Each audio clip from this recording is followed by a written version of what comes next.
Imaginez ça, vous êtes au sommet de YouTube, vos vidéos dépassent les 10 millions de vues et vous collaborez avec MrBeast. Tout ça en parlant de développement de jeux vidéo. Oui, vous avez bien entendu, un sujet de niche, complexe, loin des tendances populaires, et pourtant, vous réussissez à captiver un public immense. C'est également grâce à sa chaîne qu'il a pu propulser ses jeux dans les hautes sphères de Steam. Tout semble parfait. Et pourtant, soudainement, plus rien. Un silence total. Danny disparaît sans laisser de traces. Alors qu'est-ce qu'il s'est passé? Pourquoi au sommet de sa gloire, Danny a-t-il choisi de tout quitter? Est-il submergé par la pression d'un succès fulgurant? Ou prépare-t-il dans l'ombre un projet encore plus grandiose, un coup de maître que personne n'aurait vu venir? Aujourd'hui, on va plonger dans le mystère de cette disparition, explorer les théories et tenter de comprendre ce qui a pu pousser Danny à s'effacer de la scène. Danny, c'est quelqu'un qui a suivi sa passion depuis le début, et ce n'est pas par hasard si je vous en parle aujourd'hui. Pour moi, Danny c'est l'une de mes plus grandes sources d'inspiration, qui m'a poussé à me lancer dans la création de jeux vidéo. Il donne l'impression que tout est simple. Il sort un jeu mobile, et c'est des milliers de téléchargements. Il publie un projet sur Steam, et il figure dans le top 10 des jeux du mois. C'est presque comme s'il possédait une sorte de recette secrète pour le succès. Dès qu'on regarde une de ses vidéos, on est happé par ses effets spéciaux, son humour décalé et son rythme effréné. Il nous emmène dans son univers en nous racontant comment il a développé ce jeu en 48 heures, avec un style spectaculaire et abusif qui le distingue. En fait, Danny pourrait être comparé à un MrBeast du développement de jeux vidéo. Il crée de la hype, il divertit, il innove, et il ne recule jamais devant un défi. À première vue, on pourrait penser qu'il a simplement eu de la chance, ou qu'il a profité de son réseau pour atteindre ce sommet sur YouTube. Mais quand on regarde ses débuts, on réalise qu'il ne partait vraiment de rien. Danny commence sur YouTube en 2009, à peine âgé de 10 ans, avec sa chaîne Zaruk12. Il commence par publier des vidéos d'animation en stick figures, avec un projet un peu déjanté appelé Num Num. Dès ses premières vidéos, on sent qu'il a déjà son goût pour l'humour décalé et son envie de créer quelque chose de différent. Mais l'animation n'est pas facile pour lui, et il tâtonne. Sa chaîne compte seulement 4 vidéos, racontant des aventures improbables de Num Num, ce personnage qui rêve de devenir une superstar. C'est un début modeste, et Danny se rend compte rapidement que ce n'est pas ce qui attire les foules. Plutôt que de se décourager, il décide de tenter autre chose. Il essaye de nouveaux formats, de nouvelles approches, mais encore une fois, rien ne fonctionne vraiment. Au lieu de baisser les bras, Danny se tourne vers sa vraie passion, créer des jeux. Peut-être pas avec l'ambition de créer des chefs-d'œuvre comme Undertale ou Ori, mais avec une détermination à voir où cela pourrait le mener. Il se lance dans la programmation avec ActionScript, le langage qui permettait de créer des jeux en Flash, très populaire à l'époque sur les sites comme jeux.fr. Inspiré par ces jeux, il sort son premier jeu, The Easiest Game in the World. Toujours dans l'esprit de l'autodérision, il s'amuse à créer des jeux volontairement anti-ergonomiques, jouant avec les attentes des joueurs. À la question combien font 5 plus 6, la réponse correcte est, bien évidemment, le 11e numéro 11. Oui, logique, n'est-ce pas? Mais comme vous pouvez l'imaginer, ces jeux Flash ne rencontrent pas du tout le succès escompté. Pour autant, Danny ne se laisse pas abattre. Il persévère, il continue d'apprendre, de coder, d'essayer de nouvelles choses. Ce qui me fascine, c'est que tous ces projets jusqu'à présent, il les a réalisés alors qu'il avait à peine 10 ans. Ça montre à quel point sa passion pour la création de jeux était ancrée en lui depuis le début. Avec le temps, le jeune Norvégien passe à autre chose. En 2018, il découvre les devlogs, vidéos où les développeurs partagent en direct l'avancée de leur projet. Il décide d'essayer et de commencer à documenter son propre parcours. Ses premières vidéos ne sont pas un succès immédiat, et il doit se battre pour attirer l'attention. Il crée des jeux avec des stickman en 2D sur Unity, le moteur de jeu le plus utilisé. Il apprend à gérer des animations, à créer des boss, à ajouter des explosions, mais il est encore loin d'atteindre le succès qu'il vise. Puis tout bascule. Sa vidéo 6 mois d'apprentissage du développement de jeux en Unity devient virale. Récoltant plus de 4 millions de vues, cette vidéo propulse Danny dans une nouvelle dimension.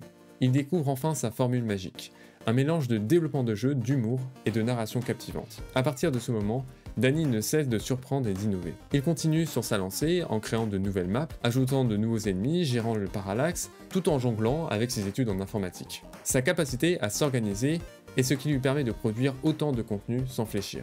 Danny sait qu'il doit tout planifier, tout prioriser pour que ses vidéos et ses jeux continuent à captiver son public. Et puis il se lance dans des défis toujours plus fous. Faire un jeu en 48 heures, créer un jeu en VR, chaque nouveau challenge attire plus de spectateurs et Danny devient une vraie sensation sur YouTube. Le vrai tournant, c'est son projet Carlson. Parti d'un simple commentaire de fan, Danny se lance dans la création de ce jeu de tir en 3D, et très vite Carlson devient un phénomène. Il demande à ses abonnés d'ajouter le jeu à leur wishlist sur Steam, mais ce qu'on ne soupçonnait pas au début, c'est que Carlson était bien plus qu'un simple projet pour Danny. C'était son rêve, son ambition ultime. Depuis des années, il travaillait sur ce jeu en silence. Carlson, c'était le jeu qu'il voulait absolument voir aboutir. Celui qu'il imaginait depuis des années. Alors que Carlson n'était pas encore terminé, Danny connaît un autre succès phénoménal, avec Crab Game, une parodie de Squid Game, qu'il réussit à sortir sur Steam, sans l'autorisation de Netflix, et là, coup de théâtre. Le jeu se hisse à la première place des classements de jeux recommandés par Steam pendant une semaine entière. Imaginez ça, un développeur solo devant des géants comme Call of Duty ou Age of Empires. Des studios qui disposent de budgets faramineux et d'équipes de développement, alors que Crab Game n'était pas le projet le plus abouti en termes de développement ou de graphisme, mais il a réussi à atteindre ce niveau incroyable grâce à une chose essentielle, sa communauté. C'est elle qui a soutenu Danny et partagé le jeu, qui a créé la hype autour de ce projet. Et c'est précisément cette connexion avec ses fans, cette énergie collective, qui a permis à Danny de battre les plus gros titres, ne serait-ce que pour un instant. Danny est au sommet de sa carrière sur YouTube. Chacune de ses vidéos atteint des millions de vues, ses jeux deviennent viraux et sa communauté de fans ne cesse de grandir. Mais soudainement, tout s'arrête. Plus de nouvelles vidéos, plus de posts sur les réseaux sociaux. Danny disparaît complètement de la scène. Et c'est à ce moment-là que les théories commencent à circuler. La première théorie qui circule, c'est la plus dramatique. Est-ce que Danny serait porté disparu? Avec un silence aussi soudain et complet, certains fans se sont imaginé le pire. Mais cette théorie ne tient pas. Danny a récemment publié quelques messages cryptiques sur Discord et Twitter, laissant entendre qu'il était toujours là, quelque part. Donc non, Danny n'est pas mort, mais alors pourquoi ce silence? La deuxième théorie, la plus plausible, c'est celle du burn-out. Danny aurait atteint un niveau de saturation, un épuisement total après des années à jongler entre la création de ses jeux, le montage vidéo et l'interaction avec sa communauté. Et le tout en solitaire. Les signes étaient déjà là dans ses derniers messages sur Discord, où il parlait de son besoin de prendre du recul et de se détendre, et également dans quelques vidéos YouTube, et à mesure que sa popularité grandissait, la pression devenait insoutenable. Les fans réclamaient des mises à jour constantes sur son jeu Carlson, les commentaires exigeaient plus de contenu, et Danny se retrouvait submergé par les demandes de toutes parts. Danny aurait pu tout simplement décider de prendre une pause, de se déconnecter pour préserver sa santé mentale. Mais est-ce pour autant la fin de sa carrière sur YouTube? Pas nécessairement. Et cela nous mène à la troisième théorie. Et si tout cela n'était qu'une stratégie marketing? Danny est plus populaire que jamais, sa communauté reste active et engagée malgré son absence prolongée, et quand il reviendra, ce sera un véritable événement. Imaginons le potentiel de sa prochaine vidéo après 2 ou 3 ans de silence. La hype n'aura jamais été aussi forte, et quand il publiera son prochain contenu, peut-être une annonce pour Carlson ou même une bande d'annonce de lancement, le succès est quasiment garanti. Cette attente crée un engouement énorme, et Danny pourrait bien capitaliser sur cette stratégie pour frapper fort à son retour. Un coup de maître qui pourrait redéfinir sa carrière. Qu'il s'agisse d'un burn-out, d'une stratégie réfléchie ou simplement d'un besoin de se retirer, une seule chose est sûre, Danny a laissé sa communauté dans le doute, mais aussi dans l'espoir. Espoir de voir revenir un créateur qui a marqué l'univers du développement de jeux indépendants, par son style unique et sa capacité à captiver son audience.